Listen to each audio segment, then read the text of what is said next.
d'étoiles, ton cogné qu'un androïde au bord d'un toit. Connor ne comprend pas encore pourquoi ça le dérange. Marcus s'occupe de Carl comme s'il était son père. Il ne sait pas encore que c'est exactement ce qu'il est. On ne choisit pas sa vie quand on est une machine. Quelqu'un vient et ça commence. Kara nettoie, Kara range, Kara prépare les repas. Alice la regarde depuis l'escalier en attendant quelque chose. Kara pose le bol devant Alice sans un mot. Deux êtres seuls dans la même maison. Todd crie, Todd brise des choses. Kara reste immobile. Mais quelque chose en elle commence à bouger.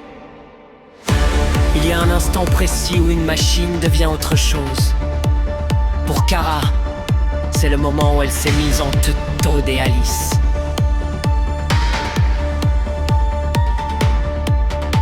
Connor reconstruit les crimes, comme d'autres respirent. Hank le regarde sans savoir si ça l'impressionne ou si ça lui fait peur.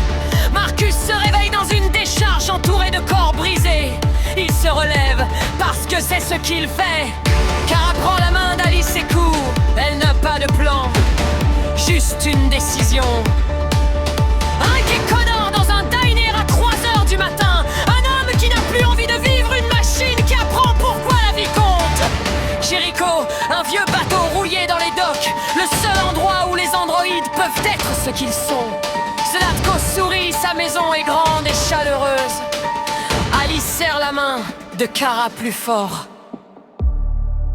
Muden Clat Connor cherche une piste.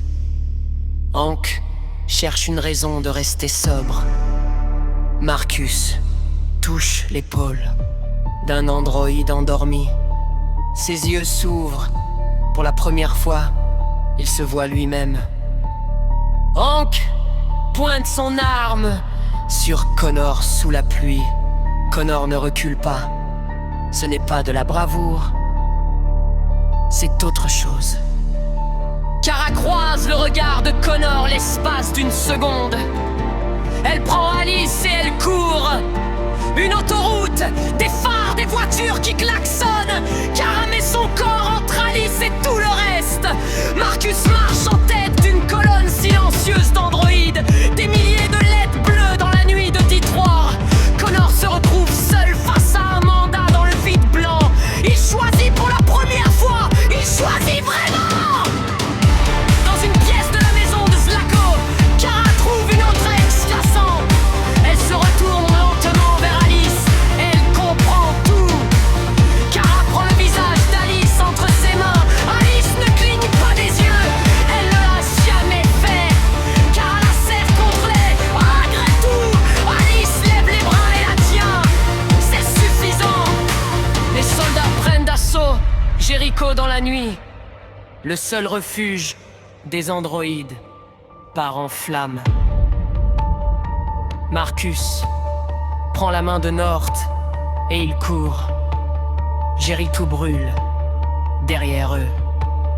Connor traverse les couloirs vides de Cyberlife Tower. Il s'arrête devant son propre reflet. Une machine qui se reconnaît.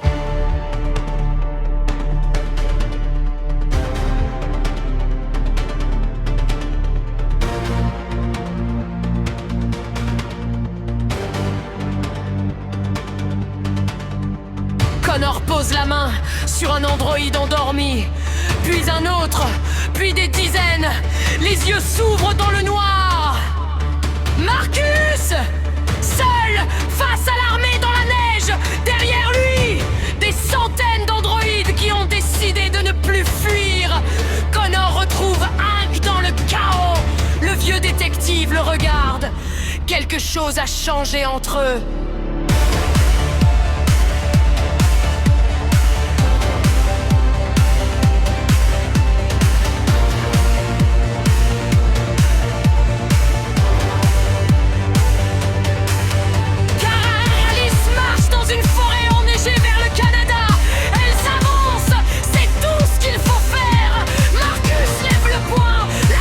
Explose. Pour la première fois, les androïdes sont libres. Connor et Hank